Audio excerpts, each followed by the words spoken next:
நல்ல ஒரு சுத்த பிதாவே, ஆசீர்வதிக்கப்பட்ட இந்த கால ஆராதனை வேலைக்காக நன்றி. ஆன்லைனில் பார்க்குற ஒவ்வொரு பிள்ளைகளை ஆசீர்வதியும். ஒரு வாரம் அதை கேட்டு அதை ஆசீர்வதிக்கப்பட்டு வருகிறார்கள். எதிரான ஒரு இயற்கை கலை சாதகமாக்கி கரடு தடையில்லாமல் கிடைத்து இந்த வேலையை பங்கு ஒரு பிள்ளைகளை ஆசீர்வதியும். நான் சிறுவனை பெருகும்படி ஒப்புக் கொடுக்குறோம். ஏசு கிறிஸ்துவின் ஜெபிக்கிறோம் ஜீவ நல்ல பிதாவே, ஆமேன். அல்லேலூயா, அல்லேலூயா, அல்லேலூயா. இந்த ஆராதனை ஆன்லைன் பார்க்குறவங்களை யாவரையும் பிதாக்கும் சுத்தாவின் நாமத்தில் வாழ்த்தி ஆசீர்வதிக்கிறேன். ஒரு வாரமும் ஆராதனை செய்தியை பாடல் கேட்டு ஆசீர்வதிக்கப்பட்டு வருகிறேன். இந்த நாடியிலும் கர்த்தர் ஆசீர்வதிக்கும்படி அவர் தருகிற வார்த்தையை பாடலை கேட்டு ஆசீர்வாத அன்போடு கேட்டுக்கொள்ளும். கர்த்தராகிய இயேசு கிறிஸ்து தாமே உங்களை ஆசீர்வதித்து தம்முடைய நாமத்தை மகிமைப்படுத்துவாராக. ஆமென்.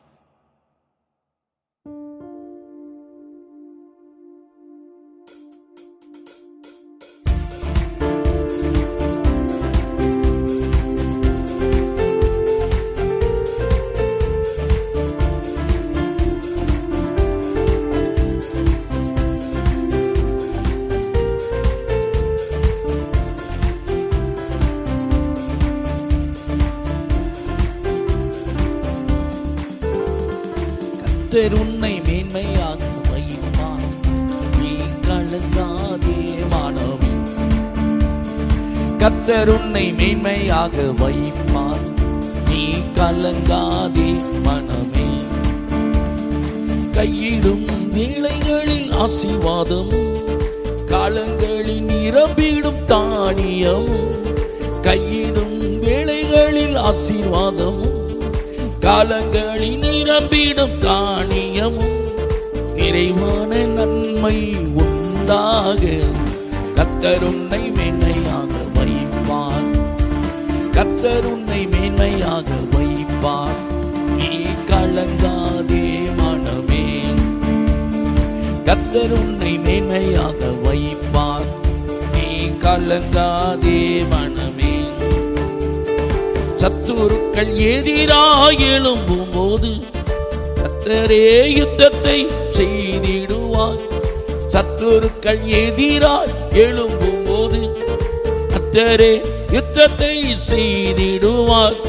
வெற்றி மேல் வெற்றியை உனக்கு தந்து கர்த்தர் உன்னை மேன்மையாக வைப்பார்.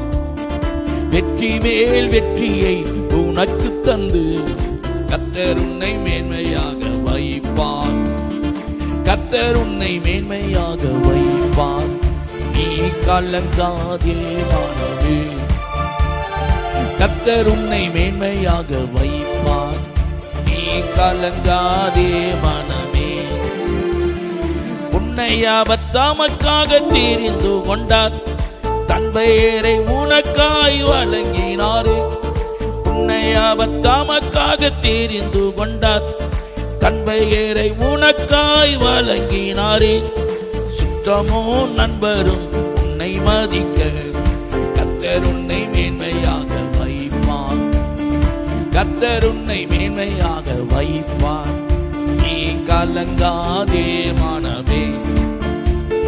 கர்த்தர் உன்னை மேன்மையாக வைப்பார், நீ கலங்காதே மனமே. தேசம் முழுவதும் மழை பொழியும், உனக்காக பொக்கிஷத்தை திறந்திடுவார். உன் தேசம் முழுவதும் மழை பொழியும், உனக்காக பொக்கிஷத்தை திறந்திடுவாய். வீரருக்கு நீயும் கடன் கொடுக்க கர்த்தர் உன்னை மேன்மையாக வைப்பார்.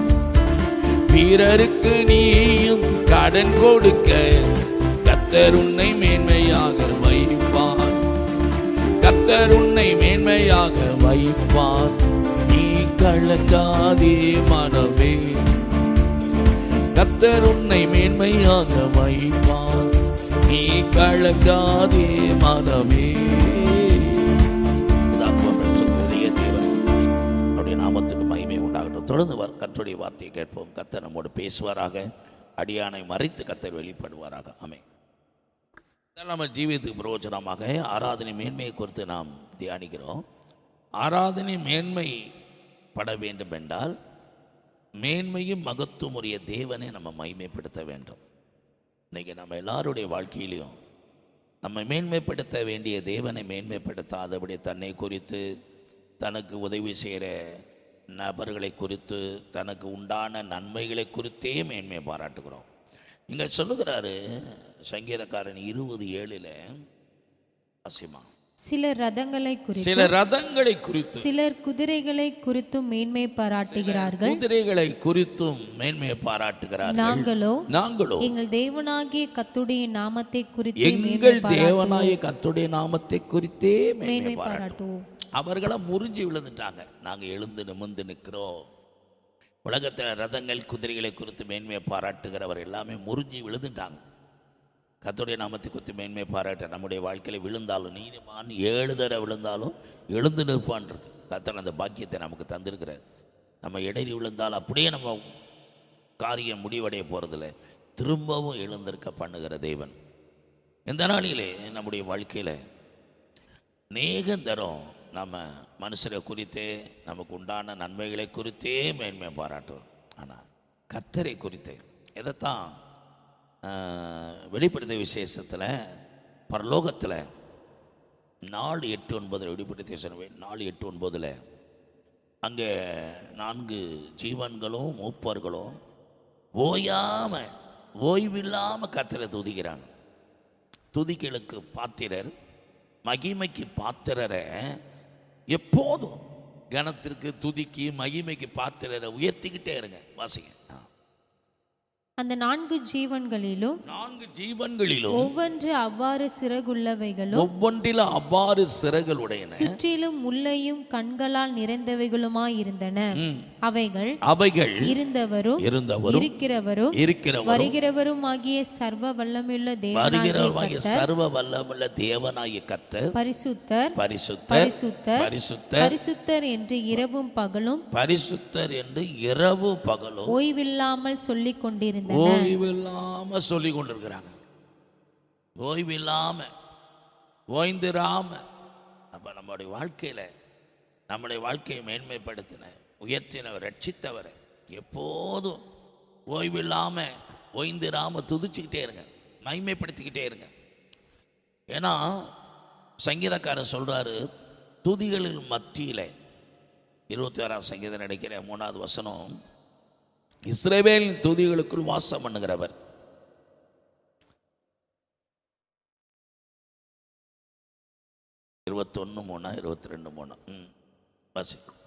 இஸ்ரவேலின் துதிகளுக்குள்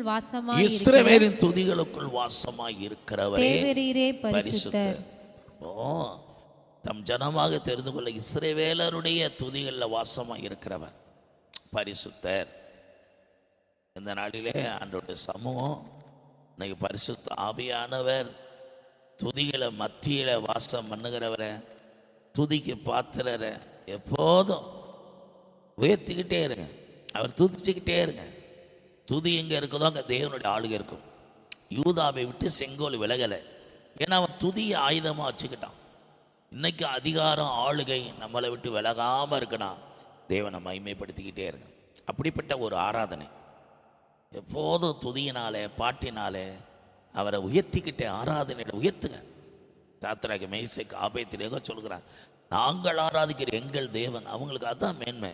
4 தலைமுறை அடிமைப்பட்டு போனாலும், அடிமைப்பட்ட அந்த நாட்டில் அடிமைப்பட்ட அதிகாரங்களுக்கு, ராஜாக்களுக்கு முன்பாக இவங்க தேவனை மகிமைப்படுத்துகிறாங்க. அடிமைகள் தான், நாங்கள் அடிமையிலாக இருந்தாலும் எங்களுடைய மேன்மை எங்கள் தேவனாய் கர்த்தரே, நாங்கள் ஆராதிக்கிற தேவனை என்று மேன்மை பாராட்டி அவர் ஆராதிக்கிறாங்க. அடிமை அதிகாரங்களுக்கு எல்லா விதத்திலும் அடிமையாக இருந்தாங்க. தேவனை வழிபடுகிற, ஆராதிக்கிற விஷயத்தில் அடிமையாக இல்லை. அவங்க சுதந்திரமாக ஆராதிச்சாங்க. அதனால தான் சிங்கத்தின் வாயை கட்ட முடிஞ்சது, எரிகிற அக்கினி சொல்லின வல்லமையை அவிழ்த்து போட முடிஞ்சது. இதை கேட்குற அருமையான கர்த்தருடைய பிள்ளையே, நீங்களும் நானும் தேவனை உயர்த்துங்க. எந்த இடத்துல ஆண்டவரை உயர்த்திய நாமத்தை மகிமைப்படுத்துங்க. உங்கள் சிறையிருப்பெல்லாம் மாறும். உங்களுடைய வாழ்க்கையில் விடுதலை, கட்டுகள்லாம் உடையும். உங்கள் வாழ்க்கையில் கட்டப்பட்ட நிலைமை இருக்க வியாதி, பிசாசு, வறுமை, கடன், இப்படி கட்டுகள்லாம் உடையும். ஆண்டவர் பரலோகத்திலிருந்து பொக்கிஷ சாலையை திறந்து உங்களை ஆசீர்வதிப்பார். 2 கொரிந்தியர் 3:5 சொல்கிறார், எங்களுடைய தகுதிங்கிறார். எங்களுக்கு உண்டான தகுதி எங்களால் உண்டானது கிடையாது, எங்கள் தேவனால். எங்கள் தகுதி தேவனால் வந்தது. எங்களுடைய மேன்மை, எங்களுடைய உயர்வு, எங்களுடைய அந்தஸ்து, எங்களுடைய ஆஸ்தி, என் குடும்பம், என் மனைவி, பிள்ளை, ஏட்டு இச்சட்டு எல்லாம் தேவனால் வந்ததுன்னு உயர்த்தி காட்டுகிறார் பவுல். வாசிங்க. எங்களால் ஏதாகிலும் ஆகும் என்பது போல ஒன்றை யோசிக்கிறதற்கு நாங்கள் எங்களால் தகுதியானவர்கள் அல்ல, எங்களுடைய தகுதி தேவனால் உண்டாயிருக்கிறது. பல லட்சங்களுக்கு நீங்கள் ஊழியம் செய்தாலும் சரி, நீங்கள் உயர பறந்து உன்னத ஊழியத்தை செய்தாலும் சரி, ஒரு தேவ பிள்ளை இந்த உலகத்திலே நீ பெரிய கோடீஸ்வரனாக இருந்தாலும் சரி, பலத்தில், பதவியில், செல்வாக்கில், அந்தஸ்தில் இருந்தாலும் உங்கள் மனசில் ஒன்றே ஒன்று இருக்கணும், இந்த தகுதி எங்கள் தேவனால் வந்தது. உங்களை உயர்த்திக்கிடாதீங்க. ஒரு நாள் அப்படி உயரும், அதை யோசிக்க கூட கூடாதான். அப்படி யோசித்தா கூட நம்முடைய வாழ்க்கை இறங்கிடும். மகிமைக்கு கணத்திற்கு ஒரே தேவனாய் கர்த்தர் ஒருத்தரே, கர்த்தராய் இயேசு கிறிஸ்து ஒருவரே. ஒரு நாள் நீங்கள் அந்த நினைவோடு இருங்க, அப்போ தான் கர்த்தரை உயர்த்த முடியும். உங்களை உயர்த்திக்கிற மாட்டீங்க. உங்கள் பதவி, உங்கள் பணம், ஆஸ்தி, அந்தஸ்து, வீடு, சொத்து, சுகம் நல்லது, இதெல்லாம் சொல்கிறாரு. 4 சொல்லும் போது 9 கரத்தில் வாங்கி உமக்கே கொடுக்குறோம். இதில் என்ன இருக்குது? நிர்வாணியை போகிறன்னு யோபு சொல்கிறாரு. ஒன்று கொண்டு வந்ததில் ஒன்று கொண்டு போகிறதும் கிடையாது. அதனால் எங்களுடைய தகுதி எங்கள் தேவனால் உண்டானது. நம்மளை மேன்மைப்படுத்தின, இந்த மேன்மைக்கு தகுதியாக்கின தேவனை உயர்த்துங்க. ஒரு நாளும் அப்படி சொல்லி தேவனை உயர்த்துங்க. அப்போ தான் உங்களால் தேவனை உயர்த்தி பாட முடியும், மகிமைப்படுத்த முடியும். 3வது காரியம் வருவோம். 2 கொரிந்தியர் 12:7 வாசிப்போம். அன்றியும் எனக்கு வெளிப்படுத்தப்பட்டவர்களுக்குரிய மேன்மையின் மித்தம் நான் என்னை உயர்த்தாதபடிக்கு என் மாம்சத்திலே ஒரு முள் கொடுக்கப்பட்டிருக்கிறது. என்னை நான் உயர்த்தாதபடிக்கு அது என்னை குட்டும் சாத்தானுடைய தூதனாய் இருக்கிறது. அது என்னை விட்டு நீங்கும்படிக்கு நான் 3 தரம் கர்த்தரிடத்தில் வேண்டிக் கொண்டேன். அதற்கு அவர், என் கிருபை உனக்கு போதும், பலவீனத்திலே என் பலம் பூரணமாய் விளங்கும் என்றார். சொல்வாரு, என் பலவீனங்களை குறித்தே மேன்மை பாராட்டு. ஆகையால் கிறிஸ்துவின் வல்லமை என்மேல் தங்கும்படி என் பலவீனங்களை குறித்து நான் மிகவும் சந்தோஷமாய் மேன்மை பாராட்டுவேன். சொல்றாரு, அடுத்து என் பலவீனங்களை குறித்து மேன்மை பாராட்டுவேன். நான் மேன்மையை பாராட்டுவேன், ஆனால் என் பலவீனங்களை குறித்தே மேன்மை பாராட்டுவேன். அப்போ நம்முடைய வாழ்க்கையில் இன்னைக்கு நம்ம நிறைய நேரம் சொல்கிறோம், ஆண்டவரே என்னுக்கு தகுதி இல்லாதவன். பவுல் சொல்கிறாரு, நான் அவிசுவாசத்தினாலே சபையை துன்பப்படுத்தி நான் ரொம்ப வேதனைக்குட்படுத்தினேன். சபைக்கு மக்களுக்கும் பரிசுத்தவான்களுக்கும் நான் கொஞ்சம் குறைய நிறைய பாடுபடுத்திட்டேங்கிறார். அப்போஸ்தலர் எல்லாரும் சின்னவன், என்னை தகுதியே கிடையாதுங்கிறார். அப்படிப்பட்ட ஒரு சூழ்நிலையில் தான் தன்னை அறிமுகப்படுத்துகிறார். அங்கே சொல்லும் போது சொல்லுகிறாரு, எனக்கு மேன்மை பாராட்ட வேண்டும் என்றால் 5வது வசனம் மாதிரி இப்படிப்பட்டவர்களை குறித்து மேன்மை பாராட்டுவேன், ஆனாலும் என்னை குறித்து என் பலவீனங்களே அன்றி வேறொன்றிலும் மேன்மை பாராட்ட மாட்டேன். சொல்றார் பவுல், என்னை குறித்து என் பலவீனங்களை குறித்து, நான் அவ்வளவு பலவீனமான ஆளு, நான் விசுவாசம் உள்ள ஆளு, நான் சின்னவன், அப்போஸ்தலன் சின்னவன், அப்படியில் அகால பிறவி, பாவிகளில் பிரதான பாவி என்றெல்லாம் தன்னை தாழ்த்துறார். தன்னுடைய பலவீனங்களை குறித்தே தன்னை ஒரு தகுதி உள்ளவன் என்று சொல்லலை. அவர் சொல்லும் போதெல்லாம் என்னுடைய பலவீனங்களை குறித்தே மேன்மையை பாராட்டுவேன் என்று சொல்லுகிறார். அப்போ இதை கேட்குற அருமையான கர்த்தருடைய பிள்ளைகளை, நான் இவ்வளோ குறைவுள்ளவன், அறிவில் குறைவுள்ளவன், படிப்பில்லாதவன், அழகில்லாதவன், அந்தஸ்து இல்லாதவன், எந்த தகுதி இல்லாதவன் அப்படின்னு தனக்கு இருக்கிற பலவீனங்கள், இப்படிப்பட்ட இருந்த என்னையும் ஆண்டவர் இந்த மேன்மைக்கு கொண்டு வந்தார் சொல்லி பலவீனங்களை குறித்து தான் பவுல் மேன்மையை பாராட்டுகிறார். கேட்குற அருமையான கர்த்தருடைய பிள்ளைகளே, நமக்கு இருக்கிற எல்லா மேன்மையும் தேவனால் வந்தது. அதெல்லாம் நீங்கள் சொல்ல வேண்டிய அவசியம் இல்லை. உங்கள் மேன்மையை சொல்லாதீங்க, மேன்மைப்படுத்தின தேவனை மாத்திரம் அடையாளம் காமிங்க. இதுதான் ஆராதனை. இப்படிப்பட்ட மேன்மைக்கு முன்னானது தாழ்மை. இந்த மேன்மையை நீங்கள் நினைச்சீங்கன்னா தாழ்மைப்படுவீங்க. யோவான் ஸ்நானன் சொன்னது போல, நான் சிறுகவும் என் ஆண்டவரை இயேசு நீர் பெருகவும், நீர் எண்ணில பெருகணும், நான் எனக்குள்ள சிறுகணுங்கிறார். ஆண்டவர் அதை உயர்த்தி காண்பிக்கிறார். இதை கேட்குற அருமையான கர்த்தருடைய பிள்ளைகளே, மேன்மையான ஆராதனைங்கிறது கர்த்தரை உயர்த்தி அவரை மகிமைப்படுத்தி அவரை துதிப்பது. ரெண்டாவது, இந்த தகுதி தேவனால் உண்டானதுங்கிற எண்ணத்தோடு ஆராதிப்பது. மூன்றாவது, நான் இவ்வளவு குறைவுள்ளவன், இவ்வளவு விதமான பேதர் சொன்ன படிப்பறிவு இல்லாதவன், பேதமை பிடித்தவர்கள். ஆனால் பவுல் சொல்ல அகால பிறவி, பாவிகளை பிரதான பாவி, அப்போஸ்தலன் சின்னவன், அப்படியெல்லாம் தன்னை வெறுமையாக்கி நான் ஒரு தகுதி இல்லாதவன் என்றே தன்னை குறித்து சொல்லுகிறார். நான் பலவீனனாக இருக்கும்போது என்னை தேவ தூதர்கள் போல ஏற்றுக்கொண்டீங்க அப்படிங்கிறார். நான் அரவசிக்கப்பட்ட மனிதனாக அப்படியெல்லாம் சொல்லுகிறார். இப்படிப்பட்ட ஒரு தாழ்மை நம்முடைய வாழ்க்கையில் தேவனை மேன்மையை பாராட்டுவோமானால், இவ்வளவு குறை உள்ளவங்க, இவ்வளவு பலவீனமான ஆள், என்னை கத்திருந்த மேன்மையான இடத்தை கொண்டு வந்திருக்கான்னு சொல்லி அந்த எண்ணங்கள் மேன்மையாக உயர்த்தப்படுமானால் நிச்சயமாக அதுவே தேவனுக்கு மகிமையாகும். 4வது வாசிக்கும் போது 6:14 சொல்லுகிறார், கலாத்தியர்ல சிலுவையே எனக்கு மேன்மைங்கிறார். அடுத்தவருடைய மேன்மை எது? உலகம் அவரால் சிலுவையில் அறையுண்டேன் அப்படிங்கிறார். 14 படிப்பான். நானோ நம்முடைய கர்த்தராகிய இயேசு கிறிஸ்துவின் சிலுவையை குறித்தே அல்லாமல் வேறொன்றையும் குறித்து மேன்மை பாராட்டாதிருப்பேனாக. அவரால் உலகம் எனக்கு சிலுவையில் அறையுண்டிருக்கிறது. இந்த உலகம் சிலுவையில் அறையப்பட்டிருக்கு, நானும் உலகத்திற்கு சிலுவையில் அறையுண்டிருக்கிறேன். இந்த உலகத்தில் வாழ்க்கைக்கு நான் சிலுவையில் அறையப்பட்டுட்டேன். கலாத்தியர் 2:20, இனி நான் கிடையாது, எனக்குள் பிழைத்த கிறிஸ்து, நான் அவரை பற்ற விசுவாசத்தில் பிழைத்திருக்கிற மாம்சத்தில். இந்த உலகம் எனக்கு சிலுவையில் அறையப்பட்டாச்சு. நான் உலகத்துக்குள்ள இருக்கலாம், உலகத்தான் கிடையாது. பாவத்துக்கு மரிச்சிட்டேன். கோபம், பெருமை இதெல்லாம் முறியடிக்கப்பட்டாச்சு. இதுக்கெல்லாம் மறித்துட்டேன். உலக பிரகார எந்த காரியங்களுக்கும் நான் உயிரோடு நல்ல மரித்தவன் என்றே அறிமுகப்படுத்துகிறார். நான் உலகத்தில் இருந்தாலும் நான் சிலுவையில் அறையப்பட்டேன், உலகத்தான் கிடையாதுங்கிறார். நான் எப்போது சிலுவையை சுமந்து தெரிகிறவன். இதை கேட்குற அருமையான கர்த்தருடைய பிள்ளைகளை, நம்முடைய வாழ்க்கை ஜீவியத்தில் மேன்மையை பாராட்டும் போது சிலுவையை குறித்தே மேன்மையை பாராட்டுவேங்கிறார். அடுத்த 5வது 2 கொரிந்தியர் 10:17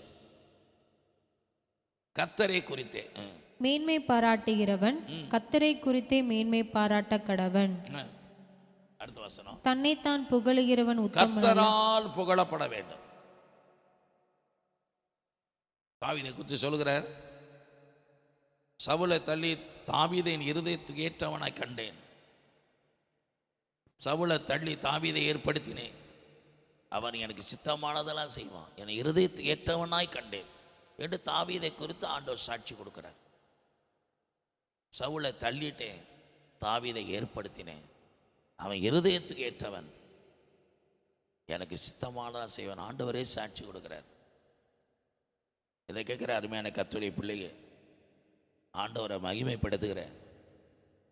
பவுலை குறித்து அனனியாட்ட சொல்றாரு, என் நாமத்திற்கு எவ்வளவாய் பாடுபட வேண்டும் என்று நான் அறிவித்திருக்கிறேன், என் நாமத்தை அறிவிக்க நான் தெரிந்து கொண்ட பாத்திரம் சொல்லுகிறார்.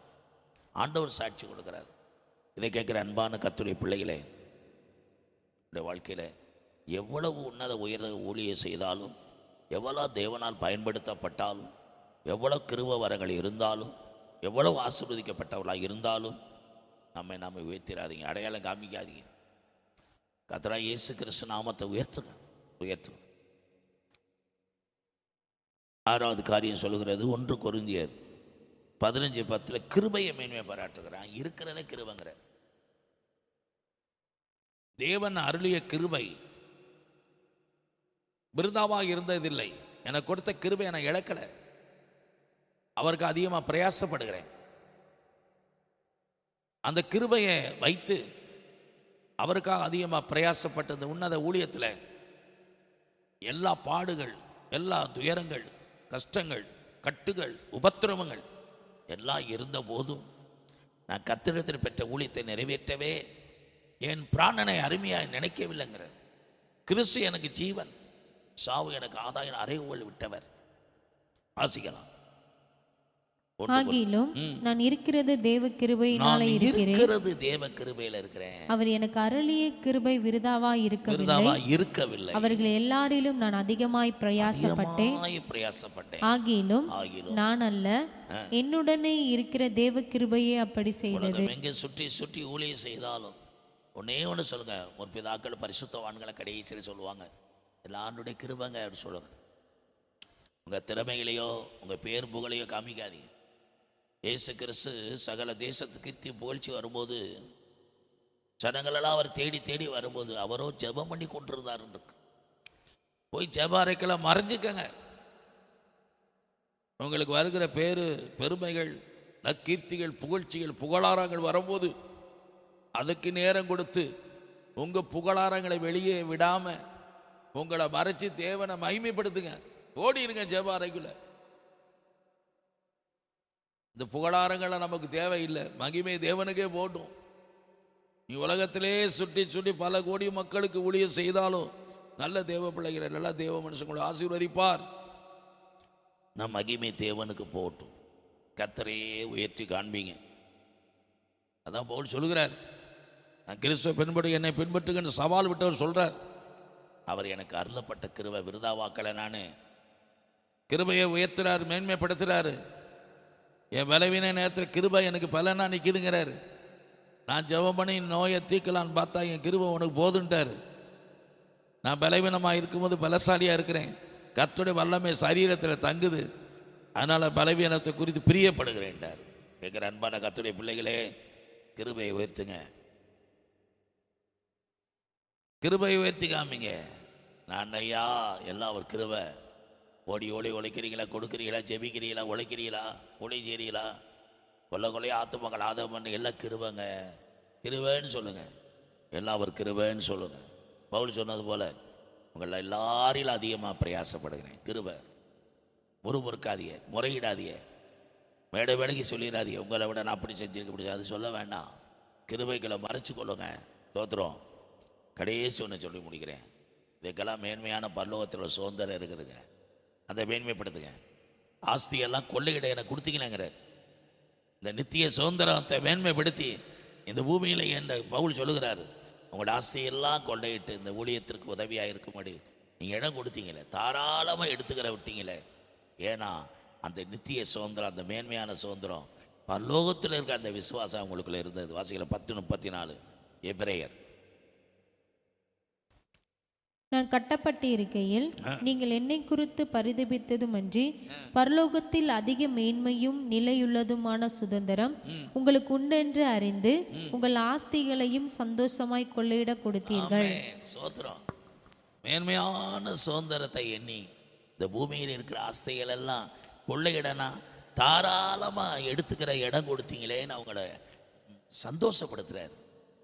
எவ்வளவு நல்லது. தன்னுடைய பூமியில் இன்னைக்கு மக்கள் எல்லாம் ஆஸ்தியை கட்டி கட்டி மூட்டை முடிச்சு இன்னும் எத்தனையோ தலைமுறை அந்த பூமியில் வாழ்கிற மாதிரி அவங்க அந்த பூமிக்குரிய வாழ்க்கைக்காகவே சேர்த்து சேர்த்து கூச்சி வைக்கிறாங்க.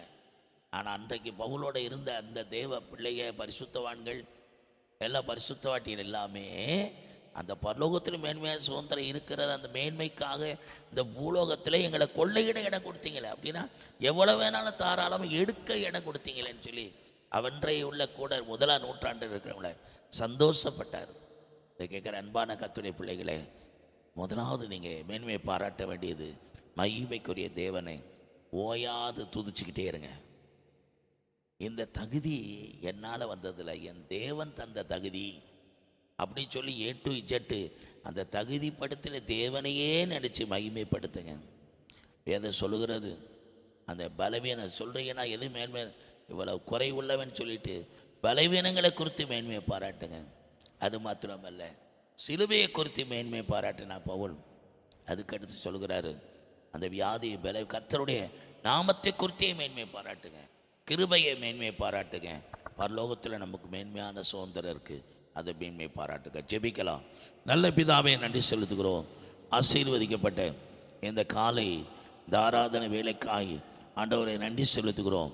நாளையில் பார்க்கிற ஒவ்வொரு மக்களுக்காக கேட்டு அது ஆசீர்வதிக்கப்பட்டு வருகிறார்களே, இந்த நித்திய மேன்மையான சுதந்திரத்தை அந்த மேன்மையை கொடுத்த தேவனை மேன்மைப்படுத்துகிற ஆராதனை, மேன்மையான ஆராதனை, தேவனை மகிமைப்படுத்துகிற ஆராதனை, எல்லா நாமத்துக்கு மேலான நாமமுடையவரை மேன்மைப்படுத்துவது, மகிமைப்படுத்துவது, உயர்த்தி அதுவே ஆராதனை.